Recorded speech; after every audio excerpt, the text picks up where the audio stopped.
Hare Krishna everyone, I am Babli. आप देख रहे हैं बबली एडू।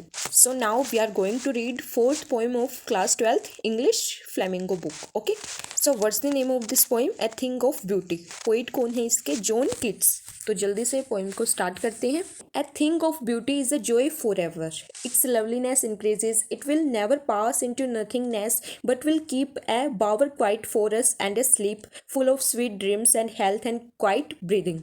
तो जो ये थिंक ऑफ ब्यूटी है, ये क्या है? जॉय है फॉर एवर, हमेशा के लिए। तो कोई भी खूबसूरत चीज़ होती है, ब्यूटी होती है, तो वो हमें क्या देती है? हमेशा खुशी ही देती है, जॉय देती है। हमारा मन अगर उदास भी होगा तो हम उस ब्यूटीफुल चीज़, उस ब्यूटीफुल थिंग को देखकर खुश हो जाते हैं।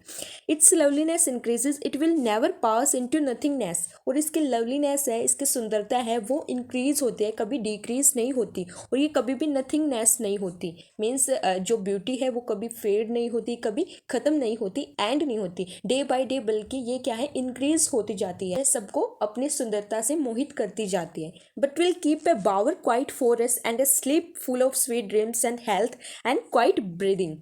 तो जो बावर है, बावर क्या है? पेड़ों की छाया है। तो अब थिंक ऑफ ब्यूटी को किससे कंपेयर किया है? बावर से, उस छाया से। तो जिस प्रकार वो पेड़ों की छाया होती है, वो हमें क्या देती है? हम पेड़ की छाया में बैठकर कैसा फील करते हैं? बहुत ही पीस, शांत फील करते हैं हम, बिल्कुल शुद्ध हवा हम लेते हैं और हमारा मन क्या है? बिल्कुल प्रफुल्लित हो जाता है, खुशी से भर जाता है। और उस पेड़ के नीचे बैठकर बहुत ज़्यादा अच्छी नींद आती है, स्वीट ड्रीम से भरी हुई हम नींद लेते हैं। And health and quite breathing, और शुद्ध हवा मिलती है हमें, शांति से भरी हुई हम सांस लेते हैं। और ये हमारी क्या है? हेल्थ के लिए भी बहुत बेनिफिशियल है। हमारी बॉडी को, हमारी माइंड को क्या बनाता है? हेल्दी बनाता है। Therefore, on every morrow are we wreathing a flowery band to bind us to the earth। Every morrow, morrow क्या है? The following day, हर आने वाला दिन। wreathing क्या? सराउंड इन सर्कल। तो हर आने वाले दिन में हम किससे सराउंड होते हैं? किससे घिरे हुए होते हैं? ब्यूटी से घिरे हुए होते हैं, नेचर से। Flowery band to bind us to the earth. तो अब यहाँ पर ब्यूटी को किससे कंपेयर किया? फ्लावरी बैंड से।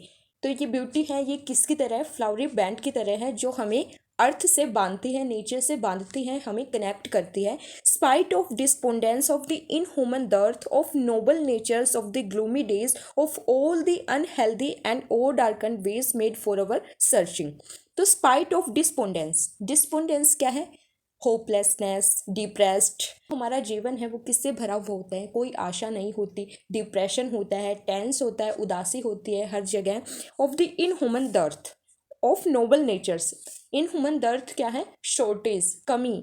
नोबल नेचर्स, तो आज के टाइम पर आप भी नोटिस करते होंगे कि नोबल नेचर्स वाले लोग बहुत ज़्यादा कम हो गए हैं, बहुत ज़्यादा उनकी शॉर्टेज हो गई। जो इंसान काइंड हार्टेड होता है, नोबल मैन होता है, तो आज वो बहुत ही कम देखने को मिलते हैं। आज की दुनिया सेल्फिशनेस से भरी हुई होती है, हर कोई अपना फ़ायदा देखता है। Of the gloomy days of all the unhealthy and over darkened ways. इन उदासी भरे दिनों में, टेंशन के माहौल में, डिप्रेशन के माहौल में हम अपना ध्यान बिल्कुल भी नहीं रखते और हम अनहेल्दी हो जाते हैं। और darkened ways made for our searching. तो डार्कन वेज के दो मीनिंग हो सकते हैं। एक तो मीनिंग कि इंसान जब अपने सक्सेस के लिए आगे बढ़ता है तो उसे बहुत प्रॉब्लम्स का सामना करना पड़ता है, बहुत ज़्यादा उसे डार्कनेस देखनी पड़ती है, क्योंकि वो उस अंधेरे को पार करके ही प्रकाश तक पहुंच सकता है। तो उसे बहुत ज़्यादा फेस करना पड़ता है, उदासी भरे माहौल में वो खुशी ढूंढता है। और दूसरा इसका मीनिंग हो सकता है, बहुत सारी ऐसी मिस्टीरियस थिंग्स होती हैं जो इंसान क्या है? अंडरस्टैंड नहीं कर पाता। वो अपने सारे अटेम्प्ट्स दे देता है, लेकिन वो उस मिस्ट्री से भरी हुई चीज़ को, उस रहस्यमय चीज़ को वो अंडरस्टैंड नहीं कर पाता। Yes, in spite of some shape of beauty moves away the pole from our dark spirits। तो पोल क्या है इसमें? पर्दा। इन स्पाइट ऑफ ऑल, इन सभी चीज़ों के बावजूद भी, डिप्रेशन के, होपलेसनेस, इन सारी चीज़ों के होने के बावजूद भी हमारे डार्क स्पिरिट से, हमारी जो सोल है बिल्कुल डार्कनेस से भर गई है, नेगेटिव थॉट्स आ रहे हैं, हम खुश नहीं रह पा रहे। तो हमारी उस डार्क स्पिरिट से, हमारे अंधेरे से घिरी हुई उस आत्मा से क्या है? पर्दा हटा देती है और हमें खुशियाँ देती है, जिससे हम अपनी लाइफ सर्वाइव कर पाते हैं। Because without beauty life is impossible. बिना ब्यूटी के हमारा लाइफ में सर्वाइव करना बहुत ज़्यादा मुश्किल हो जाता है। तो ये हमारे लिए जीने की चाह पैदा करती है, हमें मोटिवेशन देती है लाइफ में आगे बढ़ने के लिए, लाइफ में खुश रहने के लिए, क्योंकि जो हैप्पीनेस है वो बहुत ज़्यादा इंपॉर्टेंट होती है हर किसी के लिए।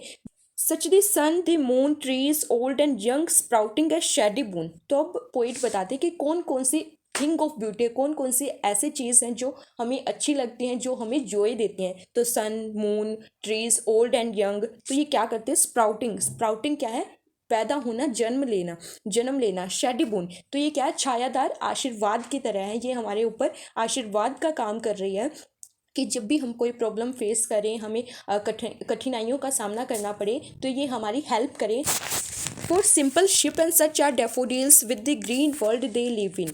तो सिंपल शिप यहाँ पर क्या है, लिविंग क्रिएचर्स। तो लिविंग क्रिएचर्स के लिए भी ये सारी जो नेचर की चीज़ें हैं ये बहुत ज़्यादा बेनिफिशियल हैं। एंड सच आर डैफोडिल्स, तो डैफोडिल्स भी क्या है, एक थिंग ऑफ ब्यूटी है with the green world they live in. तो डैफोडिल्स क्या होता है, एक तरह का फूल होता है जो कि इस ग्रीन वर्ल्ड में होता है। एंड क्लियर रील्स क्या है, स्मॉल स्ट्रीम्स, छोटी छोटी जो नदियाँ होती हैं, that for themselves a cooling covert में अगेंस्ट द हॉट सीजन। तो जो छोटी छोटी नदियाँ हैं ये भी क्या है, ए थिंग ऑफ ब्यूटी।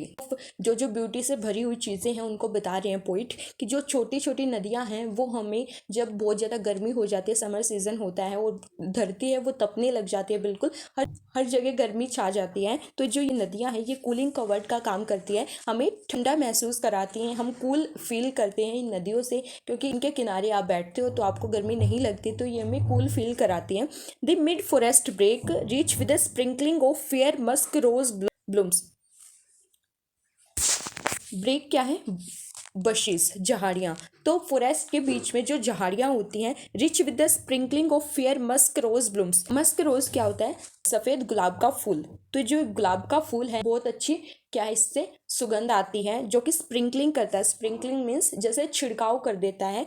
फॉरेस्ट में जहाँ पर झाड़ियाँ हैं तो वहाँ पर जैसे जैसे इसकी स्मेल जाती है फूल की, तो ये जगह को किससे भर देता है, अपनी सुगंध से सभी चीज़ों को सुगंधमयी कर देता है। तो ये अपने आप में क्या है, रिच है, सब कुछ सुगंध से भरपूर हो जाता है।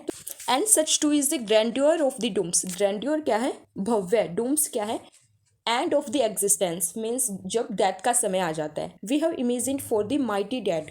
तो ये नहीं है कि लाइफ ही ब्यूटी है, डेथ का प्रोसीजर है वो भी अपने आप में एक थिंग ऑफ ब्यूटी है। माइटी मीन्स श्रेष्ठ लोग होते हैं, मीन्स सोल्जर्स होते हैं जो शहीद हो जाते हैं, अपने देश के लिए अपने आप को कुर्बान कर देते हैं, अपनी लाइफ को दाव पर लगा देते हैं। तो ये क्या है, बहुत ज़्यादा श्रेष्ठ लोग हैं और उनकी मृत्यु भी क्या है, ए थिंग ऑफ ब्यूटी, ये भी अपने आप में भव्य है। O lovely tales that we have heard or read. तो लवली टेल्स ये भी क्या है, थिंग ऑफ ब्यूटी, अच्छी अच्छी कहानियाँ। सभी अपने बचपन में अपनी नानी से, अपनी दादी से कहानियाँ सुनते हैं या किसी ने कहानियाँ रीड की हैं, तो ये भी क्या है, thing of beauty. An endless fountain of immortal drink pouring to us from the heaven's brink. Endless fountain, fountain क्या है, झरना। इमोर्टल ड्रिंक क्या है, अमृत। पोरिंग क्या है, रसना, हमें भरपूर कर देना, फ्रॉम द हेवंस ब्रिंक, ना खत्म होने वाला जो ये अमृत का झरना होता है, ये हम पर बरसता है। कहाँ से आता है, ये स्वर्ग से आता है। तो यहाँ पर ब्यूटी को किससे कंपेयर किया है, अमृत से कंपेयर किया है कि ये सारी चीज़ें हैं जो हमने रीड की अभी, सन है, मून है, ट्रीज हैं, नदियाँ हैं, पहाड़ हैं, ओशियंस है, ग्लेशियर्स हैं, फूल हैं, पौधे हैं, तो ये सारी चीज़ें हैं, ये क्या है, अमृत के समान है हमारे लिए, जो कभी ना ख़त्म होने वाला अमृत है। वो नेचर है, ये गॉड ने बनाया है हमारे लिए, हमारी हेल्प करने के लिए, कि इंसान जब भी सैड होता है तो वो इस नेचर को फील करे, इस अपने सराउंडिंग, अपने इन्वायरमेंट को नोटिस करे, उसको देखे और उसका मन खुशियों से भर जाए। तो यही पॉइंट थी, I think of beauty. I hope आपको समझ आ रही होगी। Thank you.